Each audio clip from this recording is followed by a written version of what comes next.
Social T V کے معزز ناظرین، یقیناً ہماری طرح آپ کے دماغ میں بھی بہت سے سوالات پیدا ہوتے ہوں گے کہ دجال کیسے پیدا ہوا اور اس کے ماں باپ کون تھے اور اس کی بیوی کون تھی۔ آج کی ویڈیو میں ہم ان سب سوالات کے جواب دینے کی کوشش کریں گے۔ دوستو، دجال کے بارے میں بہت سے علماء کرام کا یہ خیال ہے کہ وہ ایک انسان ہے جو کہ حضرت ابراہیم علیہ السلام کے دور میں موجود تھا، اور اللہ نے شیطان کے ساتھ ساتھ دجال کی موت کو بھی ملتوی کر دیا، اور شاید یہی وہ وجہ ہے کہ دجال آج تک زندہ ہے۔ لیکن آج وہ کہاں ہے اور کب ظاہر ہوگا، اس کے بارے میں احادیث میں ملتا ہے کہ دجال کو ایک نامعلوم جزیرے میں قید کیا گیا ہے جس کا علم اللہ کے سوا کسی کو نہیں۔ متعدد علماء کے مطابق دجال کا ٹھکانہ جاپان کے شیطانی سمندر میں ہے، جبکہ صحیح مسلم کی ایک روایت کے مطابق دجال کا خروج مشرق سے ہوگا۔ بہت سی احادیث میں ملتا ہے کہ دجال کا خروج قوم یہود سے ہوگا اور اس کے پیروکار میں سب سے زیادہ یہودی ہوں گے۔ اس وقت دنیا کے 3 بڑے مذاہب یعنی اسلام، یہودی اور عیسائی ہیں، جو کہ ایک ہستی کا انتظار کر رہے ہیں جو آخری وقت میں ظاہر ہوگی، اور وہ ہستی انسانیت کے لیے مسیحا اور نجات دہندہ ہوگی۔ ناظرین کرام، اگر آپ عیسائیت کی لوک داستانوں کو سنیں تو اس میں دجال کا ذکر کچھ اس طرح سے ملتا ہے کہ دجال ایک ایسے گھر میں پیدا ہوگا جس کے گھر کے رہنے والے نہایت نیک اور پرہیزگار ہوں گے۔ یہ خاندان یعنی اس کے والدین سالوں سے بیٹے کے پیدا ہونے کی دعا کر رہے ہوں گے، اور پھر اللہ ان کے گھر بیٹا پیدا کرے گا جو دجال ہوگا۔ دجال کے پیدا ہونے کی خوشی میں اس کے والدین بے حد خوشی منائیں گے، لیکن دجال حد سے زیادہ گستاخ اور بے ادب ہوگا۔ پیارے دوستو، یہودی دجال کو اپنا مسیحا قرار دیتے ہیں۔ ان کے مطابق دجال حضرت داؤد علیہ السلام کے شاہی خاندان سے ہوگا اور تخت داؤد کا جانشین ہوگا۔ وہ انسانی نسل سے گوشت پوش سے ایک انسان ہوگا اور عام انسانوں کی طرح پرورش پائے گا، لیکن وہ غیر معمولی اور بہت سی بڑی پراسرار طاقتوں کا حامل ہوگا۔ یہودی علماء کے مطابق وقت مقررہ سے پہلے خود دجال کو بھی علم نہیں ہوگا کہ وہ یہودیت کا نجات دہندہ اور خدا کا منتخب کردہ ہے۔ خدا اس کی آمد کے وقت اس کو اس کا مقام بتا دے گا، تب وہ یہودیوں کا نجات دہندہ بن کر انتہائی حیرت انگیز قوت کے ساتھ سامنے آئے گا۔ وہ عظیم نجات دہندہ، عظیم رہنما، عظیم سپہ سالار، عظیم جج، عظیم عالم دین اور نسل انسانیت کے انتہائی باکمال اور عظیم ترین بادشاہ ہوگا۔ اس کی ذہانت انتہا درجے کی ہوگی۔ دنیا بھر میں موجود دھکے کھاتے اور ذلیل و رسوا ہوتے یہودیوں کو جمع کر کے اسرائیل میں بسائے گا۔ ان کے عقیدے کے مطابق وہ مسجد اقصیٰ کو شہید کرے گا اور اس کی جگہ یہودیوں کا قبلہ یعنی ہیکل رحمانی تعمیر کرے گا، یہاں تک کہ دجال تمام غیر یہودیوں کے خلاف جنگ کر کے ان کو ہلاک کر دے گا، اور وہ حضرت داؤد علیہ السلام کی سلطنت کو شان و شوکت کے ساتھ قائم کرے گا۔ اس عظیم سلطنت اسرائیل کی سرحدیں عراق کے دریائے فرات سے مصر کے دریائے نیل کے ساتھ پھیلی ہوں گی۔ پھر وہ تمام یہودیوں کو اپنی بنائی گئی خود ساختہ شریعت پر عمل کروائے گا۔ خواتین و حضرات، یہودیوں کی کتاب میں یہ بات درج ہے کہ خدا نے دنیا کی بادشاہت کو صرف حضرت داؤد علیہ السلام کی نسل یعنی یہودیوں کے لیے مخصوص کر رکھا ہے۔ لہٰذا ان کا ماننا ہے کہ دجال عظیم پیغمبر ہوگا، لیکن حضرت موسیٰ علیہ السلام سے کم عظیم ہوگا، اور حضرت موسیٰ علیہ السلام جیسا تو کوئی پیغمبر بھی نہیں ہو سکتا۔ جبکہ ناظرین، ان کا مزید کہنا ہے کہ ساری دنیا دجال کی عقل و ذہانت اور طاقتوں کی وجہ سے اس کو بادشاہ تسلیم کرے گی، اور دنیا کے سارے مذاہب ختم ہو جائیں گے، صرف یہودیت باقی رہے گی۔ غیر یہودی کبھی یہودی نہیں بنیں گے، اور نہ ہی ان کو یہودی مذہب اختیار کرنے دیا جائے گا، البتہ وہ سب ہلاک کر دیے جائیں گے۔ یہودیوں کے مطابق دجال انتہائی خوبصورت اور نوجوان شخص ہوگا۔ دوستو، اب آپ کو واضح ہو چکا ہوگا کہ یہودی دجال کے بارے میں کیا سوچتے ہیں۔ ہمارے پیارے آقا حضرت محمد صلی اللہ علیہ وآلہ وسلم نے 1400 سال پہلے یہ بتا دیا تھا کہ یہودی دجال کو اس کی طاقتوں کی وجہ سے اپنا آقا اور رہنما مان لیں گے۔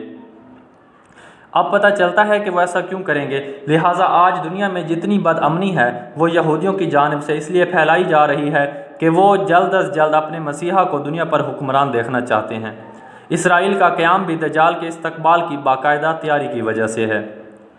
دوستو، جیسا کہ آپ نے سنا کہ یہودی دجال کو ایک خوبصورت اور خوبرو نوجوان مانتے ہیں، لیکن اسلام کے نزدیک دجال ایک بدصورت اور ایک آنکھ سے کانا شخص ہوگا، اور اس کے بال گھنگریالے ہوں گے جیسے اس کے سر سے سانپ لٹک رہے ہوں گے۔ وہ ایک جگہ نہیں رہے گا، اس کی رنگت سرخی مائل سفید ہوگی، اس کی پیشانی نمایاں اور گردن بہت زیادہ چوڑی ہوگی، اس کا قد چھوٹا ہوگا اور کمر میں کب ہوگا۔ اس کے باوجود وہ بہت طاقتور ہوگا اور وہ عام انسانوں کی طرح نہیں چل سکے گا۔ دجال ایک مرد ہوگا اور وہ اولاد پیدا کرنے کی صلاحیت سے محروم ہوگا۔ اس کی پیشانی پر دونوں آنکھوں کے درمیان کافر یا کاف فے رے لکھا ہوگا۔ دوستو، بہت سی روایات میں دجال کے والدین کا ذکر ملتا ہے، جن کے مطابق ان کے پاس 30 سال تک کوئی اولاد نہیں ہوگی۔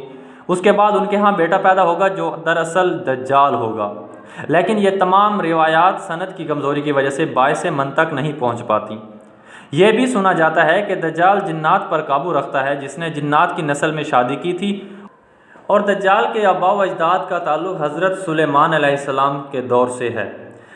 حضرت سلیمان علیہ السلام نے جنات کو قید کیا تھا، تو ان جنات میں دجال کی بیوی اور اس کے آباء و اجداد بھی شامل تھے، لیکن اس سب کے باوجود دجال کی زندگی کے بارے میں کوئی بھی وثوق سے نہیں کہہ پاتا۔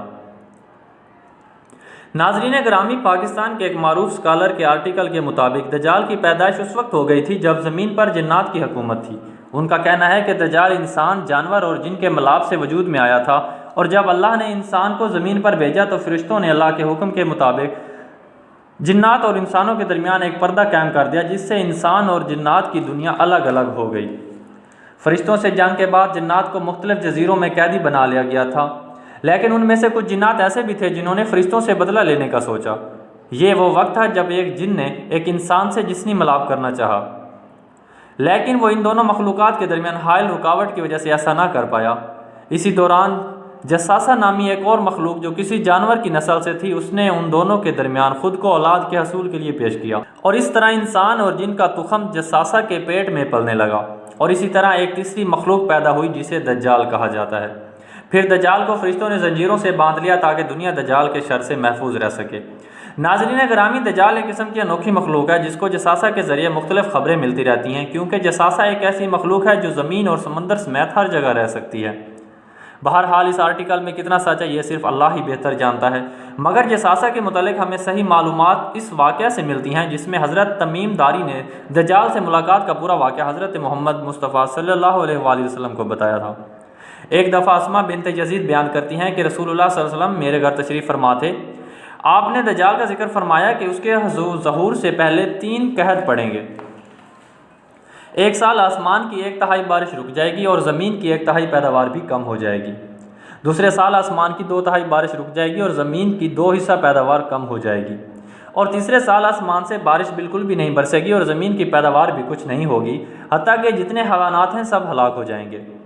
پیارے دوستو، بے شک ایک وقت دجال اور دجالی نظام کا مکمل خاتمہ ہو جائے گا، اور اس خاتمہ کے بعد حضرت عیسیٰ علیہ السلام اس حال میں ہوں گے کہ اچانک اللہ کی طرف سے ان کے پاس وحی آئے گی کہ میں نے ایسے بندے پیدا کیے ہیں جن کے ساتھ لڑنے کی کوئی قدرت اور طاقت نہیں رکھتا، تم میرے بندوں کو جمع کر کے کوہ طور کی طرف لے جاؤ اور ان کی حفاظت کرو۔ پھر اللہ تعالیٰ یاجوج ماجوج کو ظاہر کرے گا جو ہر بلند زمین کو پھلانگتے ہوئے اتریں گے اور دوڑیں گے، اور ان کی تعداد اتنی زیادہ ہوگی کہ جب ان کی سب سے پہلی جماعت بحر تبریا سے گزرے گی تو سارا پانی پی جائے گی۔ پھر جب اس جماعت کے بعد آنے والی دوسری جماعت وہاں سے گزرے گی تو بحر تبریا کو خالی دے کر کہے گی کہ اس میں کبھی پانی تھا۔ اس کے بعد یاجوج ماجوج آگے بڑھیں گے یہاں تک کہ جبل خبر تک پہنچ جائیں گے، جو بیت مقدس کا ایک پہاڑ ہے، اور وہ ظلم و غارت گری، اذیت رسانی اور لوگوں کو پکڑنے اور قید کرنے میں مشغول ہو جائیں گے، اور پھر کہیں گے کہ ہم نے زمین والوں کو ختم کر دیا ہے، چلو آسمان والوں کا خاتمہ کرتے ہیں۔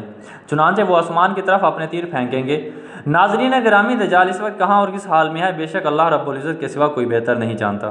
آج کی ویڈیو میں بس اتنا ہی۔ دوستو، اگر ویڈیو اچھی لگے تو اسے لائک کر کے اپنے دیگر دوستوں کے ساتھ بھی شیئر کر دیجئے۔